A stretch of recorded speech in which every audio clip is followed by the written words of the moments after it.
Welcome to Cut Daisies and Unicorns, and this is a Trailer Friday. And we're going to have an episode that's going to release on Sunday that will be a Phil and Steve edition, and we're going to talk about lots of different things. Steve, what are all of the topics that we're going to bring to these people, our listeners, this community?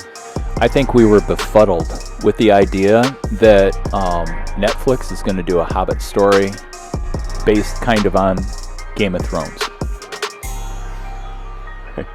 And right now it seems to me that could be a train wreck.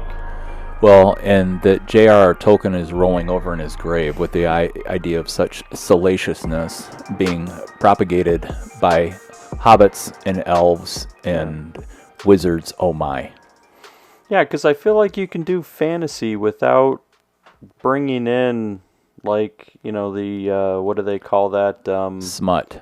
Well, smut, but I would even like I would say, like, then they can at least put it in the, well, this is R-rated and this is, you know, like, and then you have to have the gratuitous nudity is the word, the phrase I was looking at. Oh, I see. Yeah. Right, the gratuitous nudity, so that you can draw somebody in that maybe wouldn't have watched before or listened to it before. You know, like oh, there's a possibility of nudity. I'm going to continue to watch. Like, why? Yeah, why? yeah. What does it add to the story? I mean, look at Shadow and Bone, right?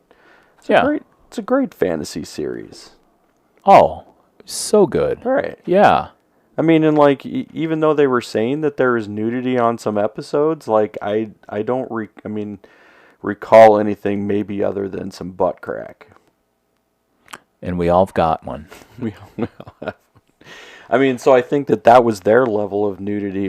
That's as pretty much as far as they ever got in it. Because, I mean, I don't think that they were ever trying to, like, take away from the story. I mean, and I like the fantasy realm of genre of films and shows and all kinds. Yeah. Well, and the thing is like there's this internal thing with me, at least, where I'm like, my mind and my body knows when it's good. Mm-hmm. Yeah, and it doesn't have to be salacious. Right. Yeah. Yep. So that's one of the things. Yeah. We also talk about fan art. Mm-hmm. And we're not going to go any further on that other than you have to watch the episode. The other thing I would say is super fans. Yeah, super fans. We walk through that. And you will find out when you get to looking at and watching or listening to the podcast that this is Friday. And I'm in Winter, Wisconsin. And my daughter is getting married, and I'm gaining a son-in-law. Right. Whoa. Yeah. The family is expanding. Well, you know what? That's another thing that we talk about. You do. Much like our waistlines have expanded over COVID, we talk about what bad habits have come up. And really, it's just It could be a conversation that you can have with your partner or people that you're living life with, community groups and stuff. And like, I think it's just healthy to be able to talk about COVID bad habits. Mm-hmm. Because I don't know anybody that hasn't taken on one. I mean, I'm sure that there's probably those really great people out there who don't ever take on any bad habits, but I don't know any. Yeah. I think COVID has definitely given us the opportunity for time and space, and that, and actually, you know, there's a two-edged sword to that. So somebody could say, well, yeah, I'm in the best shape of my life. Yeah, and I would ask, how are your relationships? Mm-hmm. You know, I mean, there's that part where you could dive in and use exercise and diet limitation, or, you know, and use that to be the place where you get numb. Right. Yeah. Yeah. So we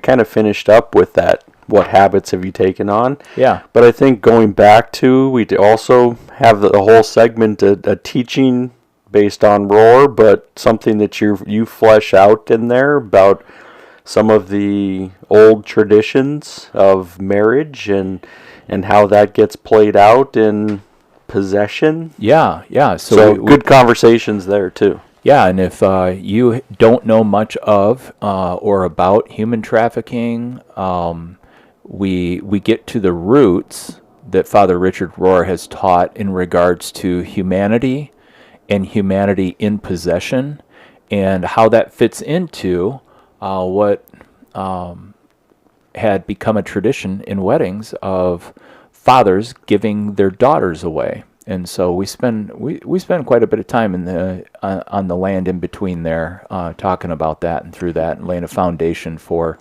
probably some other discussion down the road. Oh, for sure. Yeah.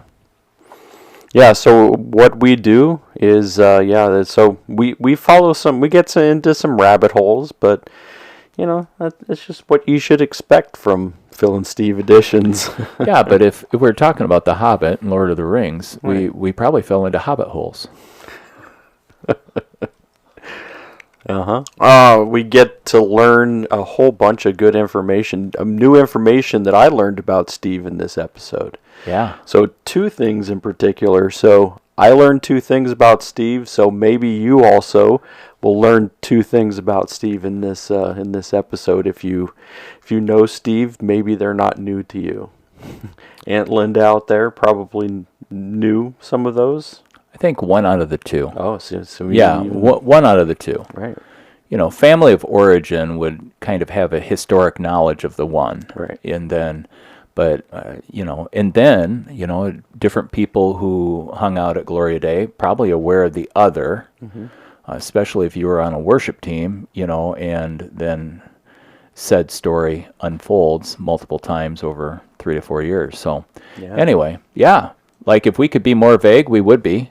But we're trying to, in a non-spoiler alert version of this trailer, say we're trying to tantalize you with the tease of what a trailer should be. Yeah, because if we told you everything, then it was like, well, why would I listen if I know everything? So it's like, ooh, now I've got something to listen for. I'm pretty sure people start out with, why would I listen?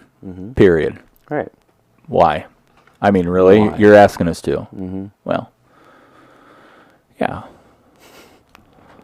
Yeah, so it's a big life moments and that are coming up, and we talked about that a couple weeks ago as well. Yep. And made those revelations of life moments coming up, but now they're becoming a little bit more like this is happening right now, like soon. So it is. It's good stuff. And me, I'm getting ready. I really enjoy our mornings when we get to shoot the podcast. I like that a lot. But my mom's flying into O'Hare at 4:39, and I will have ordered smoked barbecue, and we're gonna get greasy up to our elbows with some eating some barbecue, and we're not getting the party started before we go to the wedding, but we're going to eat. And if you ask the question in regards to the Mediterranean diet and wonder how this all fits in, just know that it's going to fit in regards to the meat section of it. It is not going to fit in regards to the sodium level. I will exceed my sodium content today. Well, drink lots of water, because then you can push the sodium out. Yeah, except sodium also helps you retain water. Oh, that's true. Yeah, so then all of a sudden you got this, you're drinking lots of water, and it's like just making your calves bigger. Does this bottle of water make my calves look fat? Oh, yeah. Calf fatness. Well, they want to kill the fatted calf. Different kind of calf. Right. Same kind of English language. That's the beauty of the English language. Is it? I don't know if it's beauty, but some people would embrace the beauty there. I would say that's where the complication comes in. Yeah. So many words that you're going to have the same word, sounding word, spelled differently, means completely different.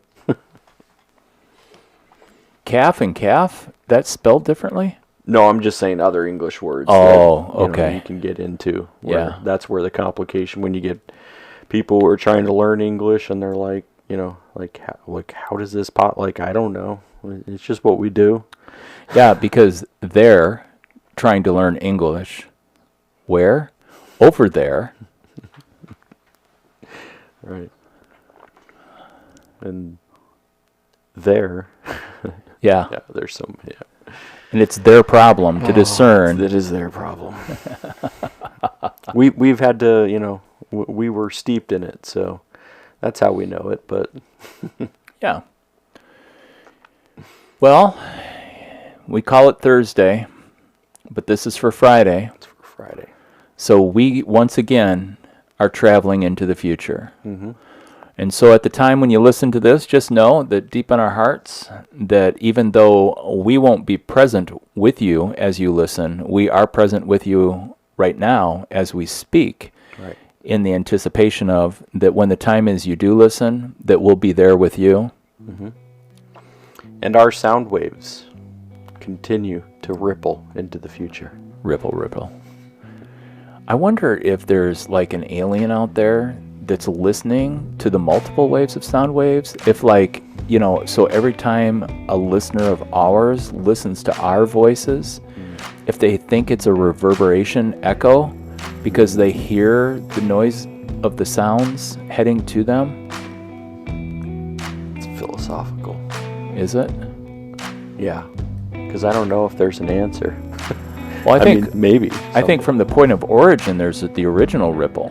But then every time the sounds get started, there's more ripples. But the thing is that it makes you wonder if the world is on a digital DMX time frame. No, MIDI. Is the universe in a MIDI sync so that anytime our voices are going out with the story, that it syncs with the original part of the story? How weird is that? It's super weird. Alien technology. Uh-huh. That's what I saw on Hangar 1. And that new season's out, isn't it? I think is it coming out. No, I think it is coming out. But the transistor, alien technology that changed humanity. Good stuff. MIDI in, MIDI out.